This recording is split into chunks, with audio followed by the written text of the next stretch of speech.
Ya estamos de regreso con más de su programa Panorama Internacional. Hoy conversando acerca de las elecciones presidenciales en Argentina y las elecciones regionales en Colombia.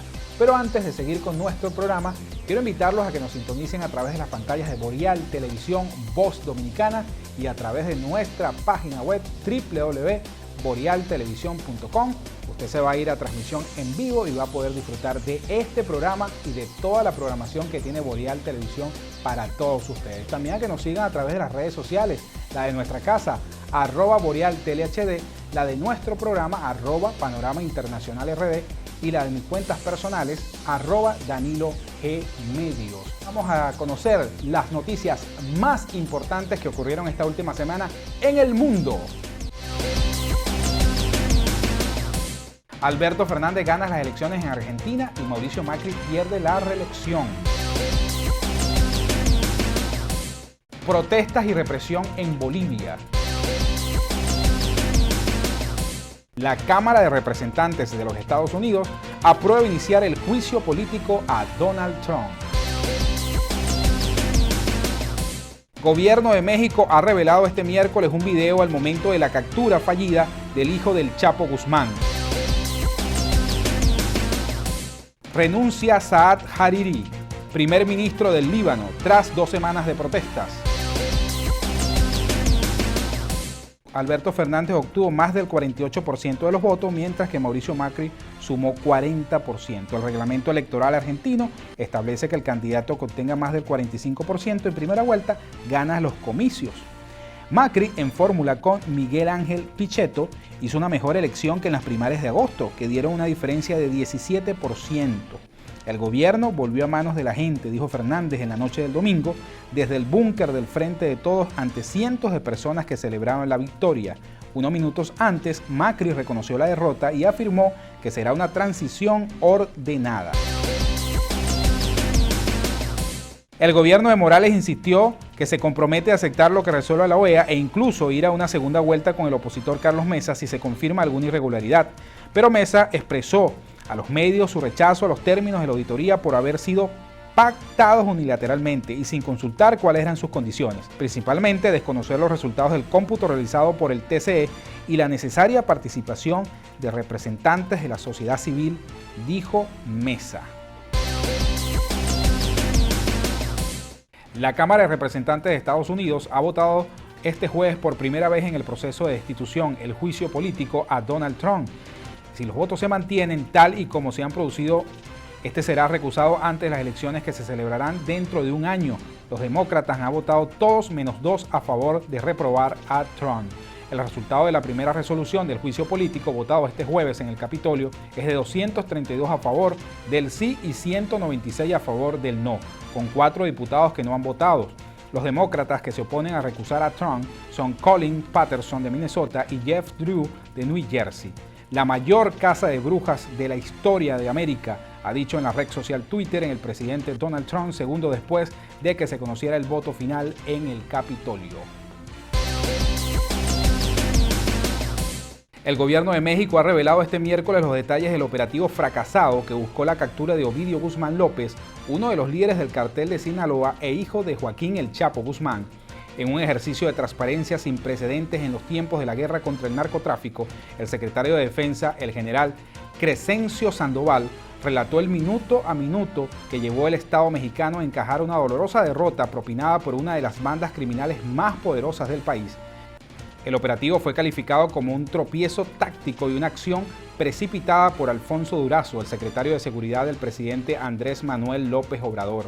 Una de las revelaciones han sido el video del momento de la captura de Guzmán, que después fue liberado, en el que se le ve hablando por teléfono pidiendo que cesen los ataques contra las Fuerzas Armadas. Ya paren todo, no quiero más desmadre. El primer ministro del Líbano, Hariri, dijo que la situación del Líbano se encontraba en un punto muerto y que necesitaba de un choque para salir de la crisis. Las protestas comenzaron en contra de los planes ya cancelados de cobrar impuestos por las llamadas realizadas en WhatsApp, pero después se tornaron en contra de la corrupción política y la crisis económica. Una crisis que se evidencia, por ejemplo, en el nivel de deuda en el Líbano, uno de los más altos del mundo. En un discurso televisivo, Al-Hariri dijo que presentaría su renuncia ante el presidente de gobierno Michel Aoun. Estas fueron las noticias más importantes que ocurrieron esta última semana en el mundo, aquí en Panorama Internacional. Ahora vamos a hacer un contacto directo desde Lima, Perú, con nuestro corresponsal Jefferson Lozada. Jefferson, cuéntanos. Así es, Danilo, ¿qué tal? Muy buenas noches, gracias por el contacto. Desde acá, desde la ciudad de Lima, en Perú, para hacer un repaso de lo que estuvo aconteciendo a nivel político durante toda esta semana. La primera noticia, sí, el plan de gestión entregado por el gobierno del actual presidente de la República del Perú, Martín Vizcarra. El plan de gestión presentado por él y por el titular del Consejo de Ministros, Vicente Ceballos. Ha sido muy criticado este plan de gestión del venidero año 2020 por tres principales aspectos. El primero, el aumento de sueldo mínimo que se estará realizando durante el primer trimestre del año 2020. Actualmente el sueldo mínimo en Perú está ubicado en $278 y se estima que se haga un aumento durante el primer trimestre del año 2020. El segundo aspecto, mejorar el tema de los pensionados, el tema de las pensiones. Actualmente ha sido muy criticado también el sistema de pensiones acá en Perú, y el presidente Martín Vizcarra, previendo también lo que ha acontecido también en el vecino país, en Chile específicamente, está haciendo un ajuste en el tema de los pensionados. El otro aspecto también, y no menos importante, es el tema de la salud y del acceso a las medicinas de calidad, incrementando también la producción de fármacos de empresas nacionales, aumentando también la producción de estos fármacos y evidentemente el tema de la salud y de la producción puede incrementar. Estos aspectos han hecho que algunos juristas estén increpando y que estén criticando duramente como populistas estas medidas del plan de gestión del presidente Martín Vizcarra. Luego, durante esta semana también se conoció la noticia de la captura de Edwin Donaire, ex congresista que estaba prófugo de la justicia, tenía ya 6 meses prófugo. El crimen de peculado, que está condenado a 6 años. En el mes de mayo se estuvo conociendo esta noticia, se dio la orden de captura. A partir de ese momento, Edwin Donaire estaba prófugo de la justicia y la noche del pasado miércoles, fue capturado en el norte de la ciudad de Lima. El Servicio de Inteligencia de la Policía Nacional estuvo tras la pista, tras sus pasos, y fue capturado luego de una llamada de un teléfono público en la que fue registrado, y luego se le dio captura y fue puesto a la orden de la justicia, a la orden de la Fiscalía, para cumplir los 6 años de condena.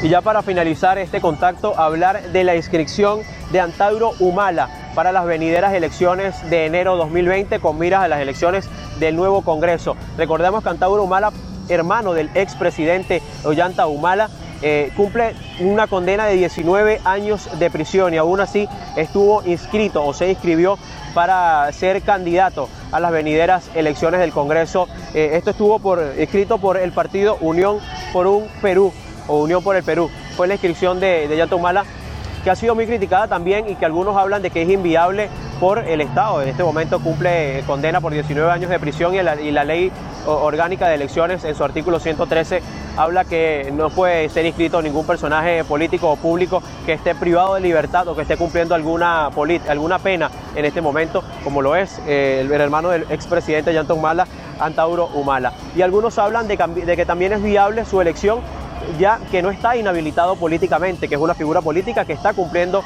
una condena. Algunos hablan de injusta, pero al no estar inhabilitado políticamente puede inscribirse sin ningún problema. Ahora está en manos del Consejo de Elecciones aceptar o no la inscripción de Antauro Humala para las venideras elecciones de enero en el año 2020. Danilo, de esta manera culminamos este contacto informativo desde acá, desde la ciudad de Lima, agradeciéndoles también por este contacto. Volvemos contigo a los estudios de Boreal Televisión y de tu programa Panorama Internacional. Bueno, era Jefferson Lozada, nuestro corresponsal en Lima, Perú. Ahora vamos a empezar a tocar la información y las noticias que vamos a estar desarrollando durante todo el programa, las elecciones en Argentina y las elecciones regionales en Colombia. Y es que los analistas y los periodistas de este país indican que estas elecciones han sido las más pacíficas en los últimos años, a pesar que el antecedente que hay es bien delicado, ¿no?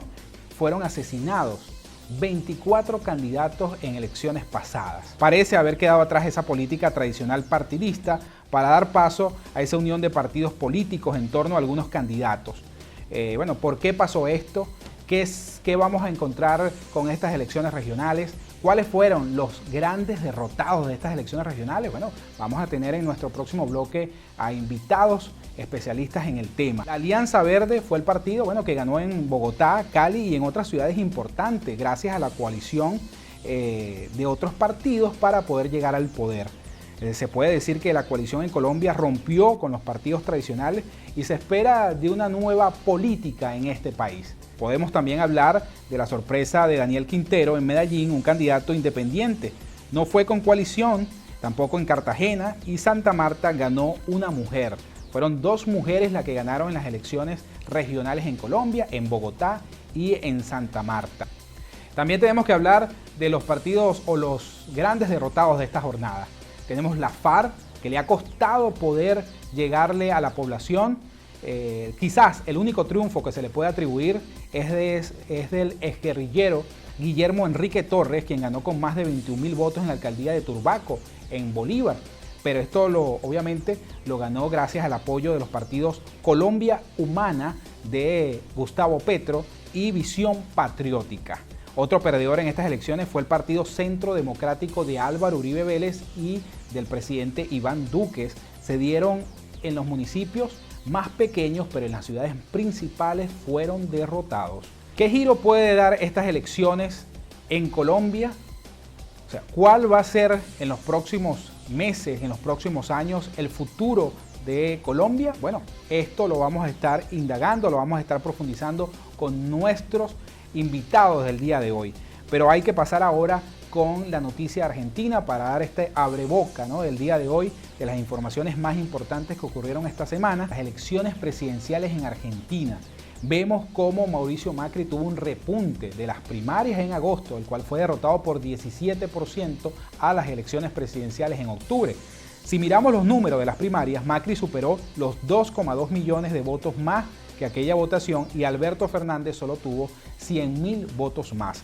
Las cuentas dan que Alberto Fernández había llegado a un techo y Mauricio Macri tenía un caudal para crecer, a expensa de una mayor participación que pasó del 76 al 81% y de quitarle votos a los otros candidatos del medio. Pero parte de esos votos fueron a Macri. Se puede decir que Macri fue otro candidato. Esto lo habilita a Macri a sentarse en la mesa de negociación con el futuro oficialismo y ser parte de una reconstrucción de su partido Cambiemos. Para profundizar acerca de este tema, sobre las elecciones en Argentina, tenemos 3 invitados, ellos son politólogos. Tenemos a Ismael Zapata, Carlos González y Pablo Quintero, que se encuentra en Venezuela. Así que bueno, vamos a hacer nuestra segunda pausa y al regreso vamos a tenerlos a ellos para que nos profundicen sobre estos temas de las elecciones regionales en Colombia y las elecciones presidenciales en Argentina. Ya regresamos con más de su programa Panorama Internacional.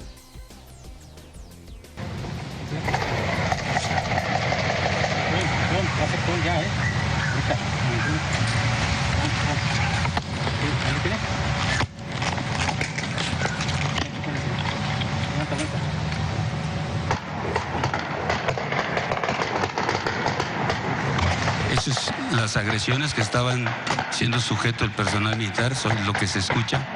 Yo no sé, sí.